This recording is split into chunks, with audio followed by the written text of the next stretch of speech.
और हर मज़दूर, हर छोटा वर्ग ये उम्मीद रखता है कि शासन प्रशासन उनके लिए न्याय का एक बढ़िया व्यवस्था करेगा, और वही सबके नज़र में होता है। और प्रशासनिक अधिकारी भी उसी आधार पे लोगों के दिलों में होते हैं। लेकिन यहाँ तरीका थोड़ा बदला हुआ सा दिख रहा है। आखिर इंटराग मजदूर संगठन का संघर्ष लगातार जारी रहा है, और मज़दूर अपनी छोटी छोटी चीज़ों को लेके जो सिस्टम द्वारा तैयार किए गए बहुत सारे दरवाजे, बहुत सारे चौखट हैं, हर दरवाजे पे दस्तखत लगातार देते रहते हैं। अभी प्रशासन द्वारा 15/12/2022 को एक समझौता मज़दूरों का कराया गया था, और उस समझौते में मज़दूर तो 100% अपनी भागीदारी कर रहे हैं, उसको पूरी तरह से स्वीकार कर रहे हैं, मान रहे हैं और आगे बढ़ने को तैयार हैं। लेकिन उस समझौता को जिसने सहमति दी, आज वो उस चीज़ से मुकर गया है। कंपनी प्रबंधक उसको मानने को तैयार नहीं है, और जिला प्रशासन की मध्यस्थता में बड़े बड़े अधिकारियों के बीच में वो समझौता किया गया। आज कंपनी प्रबंधक उससे मुकर गए हैं, और प्रशासन उनसे एक बार भी यह नहीं पूछ रहा है कि आप इस समझौते से कैसे मुकर सकते हैं। यहीं अगर मज़दूर एक भी पॉइंट से मुकरा होता तो प्रशासन के बहुत सारे लोग हावी हो जाते, मज़दूरों को वो मानने पे मजबूर करते।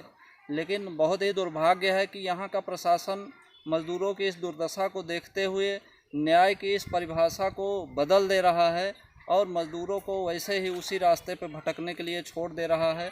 और प्रबंधक से एक बार भी यह सवाल नहीं किया जा रहा है कि आखिर इन मज़दूरों की क्या गलती रही है जो बार बार इनको झांसा देकर आप समझौता भी कर लेते हो और उसको लागू नहीं करते हो।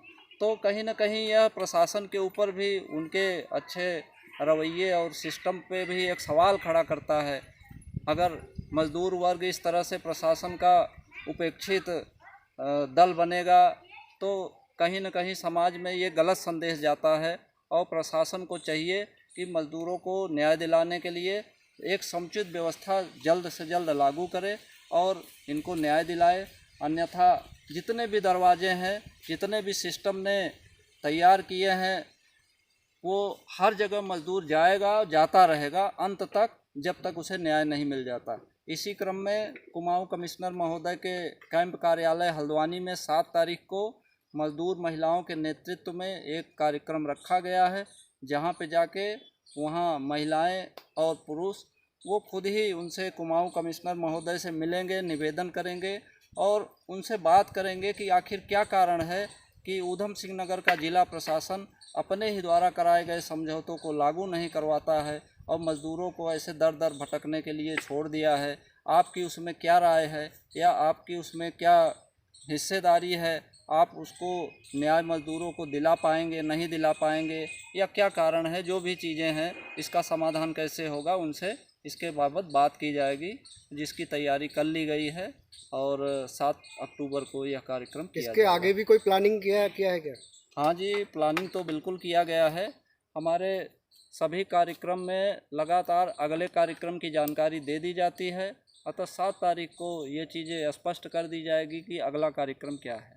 बिल्कुल, देखा जिस तरह से शासन प्रशासन एक बात और है मिश्रा जी, जो आप बात कर रहे हैं, जिला जी प्रशासन जो है डीएम महोदय होते हैं, जी वो जिले के मालिक होते हैं। जी हालांकि वो जो पद किसी के पास नहीं होता है, चाहे यहाँ विधायक भी होंगे, विधायक का जिले का पूरा मालिक नहीं है। हम्म तो इस तरीके का जो पब्लिक का, जो आम जनमानस की, जो आम जनता की जो दर्द है, अगर इंटराग मजदूरों का न्याय नहीं मिल रहा है, जिस तरीके से 9 महीने हो गए, तो क्या उन पर विश्वास कर पाएगा फिर? ये तो जाहिर सी बात है कि जो जनमानस होता है वो न्याय पर भरोसा करता है।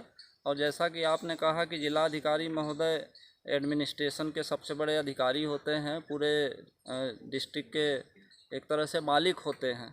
और अभी यहाँ नए डीएम साहब आए हैं, और हम उनसे यही उम्मीद करते हैं कि जनता क्या चाहती है वो भली भांति समझते हैं। आम आदमी क्या चाहते हैं, कमज़ोर वर्ग के जो लोग होते हैं वो न्यायप्रिय होते हैं, और न्याय की उम्मीद वहाँ के राजा से ही करते हैं।